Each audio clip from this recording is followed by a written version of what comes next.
तो मुख्य बात कहने की ये थी कि जो वासुदेव सर्वम सिद्धांत है, यही सबसे ऊंचा, और इसी के बल पर विश्व में भारत का नाम होगा। ये महाराज जी ने ये बात कही थी, भविष्य में जब भी होगा तो इसलिए। अब वासुदेव सर्वम के विषय में बताएं। कल गए थे हम खेत में, विनय जी आए हो कि चले गए? दिखाई नहीं दिए। तो खेत में गए तो एक जगह मुझे घास दिखाई दे रही थी, घास। तो उन्होंने कहा कि ये मटर है। कल की बात है। हाँ हाँ, गौशाला में। हाँ, तो अब मुझे नहीं पहचान है, उनको पहचान है। तो मुझे तो दिख रही थी कि घास है ये सब। तो वो बोले ये मटर है। अब उनसे पूछे कि भी मटर कहाँ है, एक दाना नहीं दिखाई दे रहा।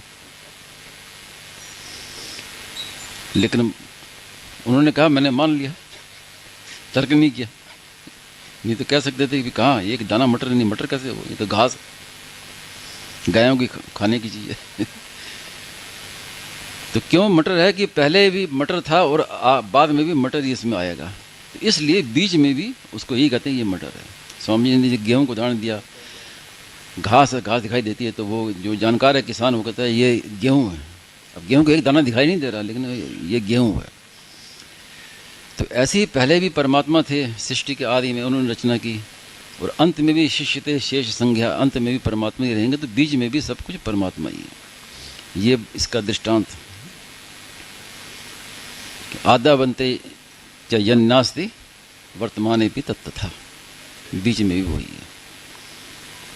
और वासुदेव सर्वम में भी अभी सुन रहा था तो इतनी बातें आ रही थी भीतर में, वो अब सब याद भी नहीं आ रही। एक प्रवाह महाराज जी की, वो कोई भी प्रसंग आता है ना तो महाराज जी की बातें फिर याद आनी शुरू हो जाती हैं।